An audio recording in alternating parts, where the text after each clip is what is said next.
Hey guys, welcome to my channel. My name is Rachel, and in today's video we're going to be talking about all things first trimester in pregnancy. So let's get started. So first things first, how I found out I was pregnant. So pretty much I am a very regular and consistent person with my period. I never miss my period. It's never irregular. It's always on time.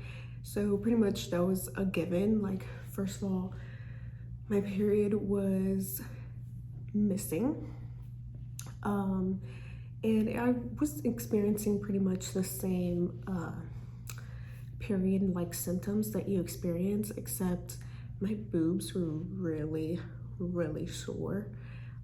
So I knew like something was off, and then surely enough I took a pregnancy test and we were pregnant. So like the first few weeks I found out I was pregnant, it was pretty much just like light cramping, like spotting, very like similar symptoms to when you do get your period. Obviously you don't have your period. And then I would say like around week 5 or whatever, I've been so blessed that I've had like no nausea, like no vomiting, nothing. Honestly, like my first trimester was pretty much just being extremely tired. Like I can't even explain to you how tired. I haven't been like queasy with like certain foods or anything like that, and I know like that is a huge blessing within itself, because I've heard, you know, the first trimester is usually the worst, and a lot of women like are always like sick. So thankfully I did not experience any of those symptoms. I was just constantly tired, exhausted. I cannot even explain to you how exhausted I was. So yeah, in my first trimester I pretty much just had like very tired, oh my gosh, and I was craving like salty foods. Like I am a big sweet girly. Anything chocolate, give it to me my way, anything. But I could not, like, I didn't even want like a chocolate bar. I didn't want a cookie. Like I just wanted salty things constantly. Oh, also, side note, I was a little like icky to like eggs, like raw eggs and like raw meat. Like I would say like that lasted about like a week, and then it went away. But yeah, I really could not like stand like seeing like things in their raw state. Like it just, I don't know, it just made me like icky. So one thing I did, obviously I went like into research mode like instantly, and I saw another creator talk about how she kept a log for her first like trimester to see like how her symptoms evolved, like from week to week. So I decided to do that, and it's crazy how much your body changes and how you can see the difference in it like when you look back.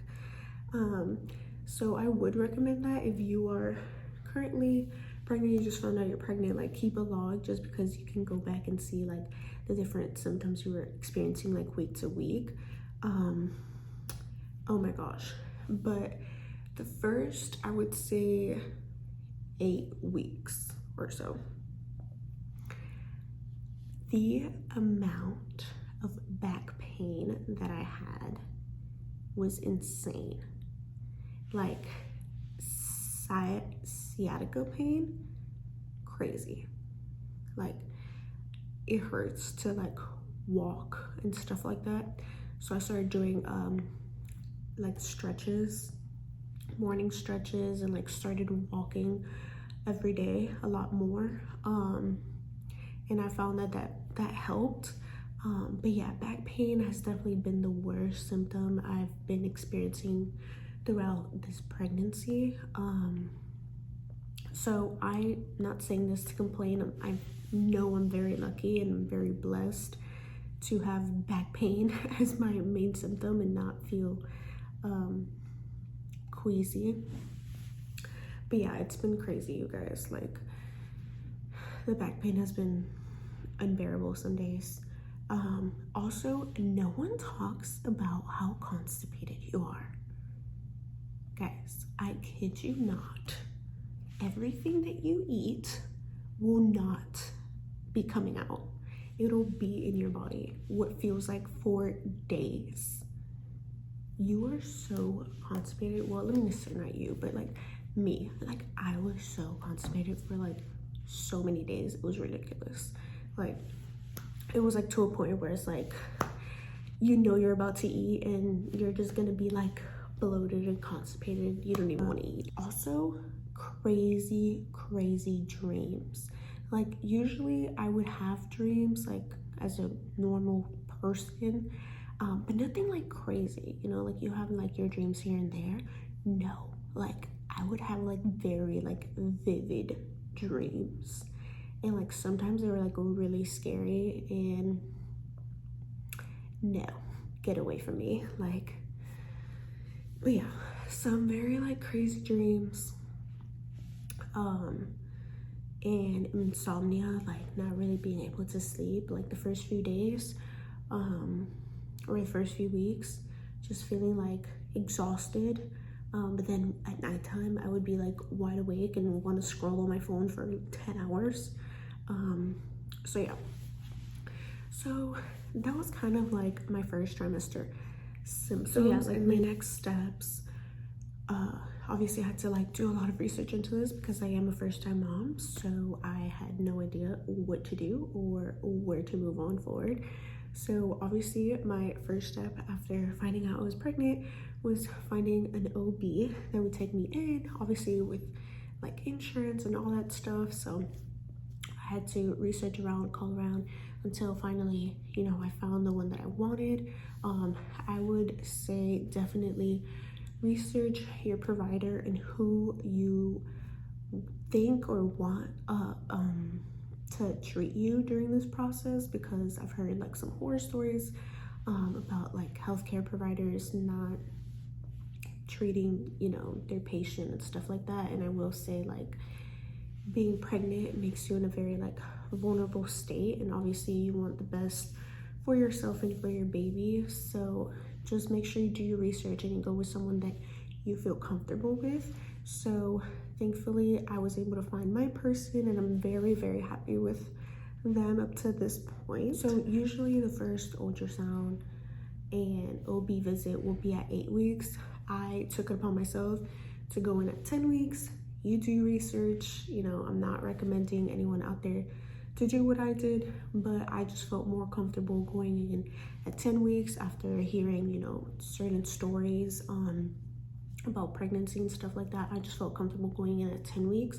So that's what I did, and I'm glad that I did that, because I was actually able to see the baby through a non-vaginal ultrasound.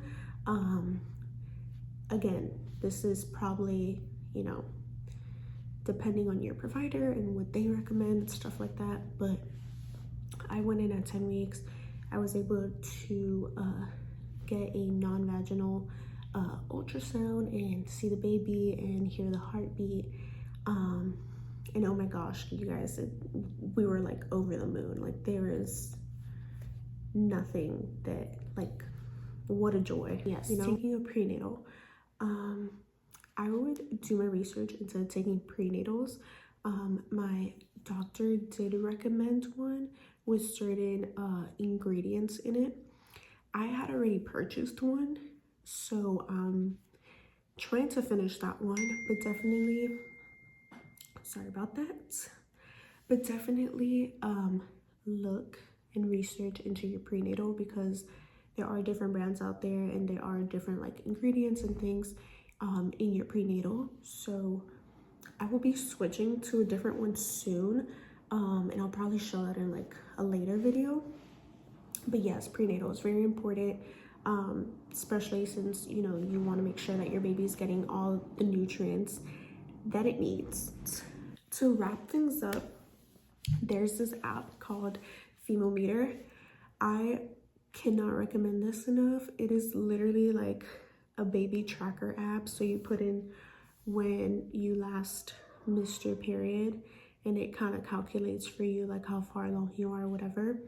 Obviously, when you go to your OB, they will give you confirmation on this, and more so like on your ultrasound. So your OB will probably determine how far along you are based on your missed period.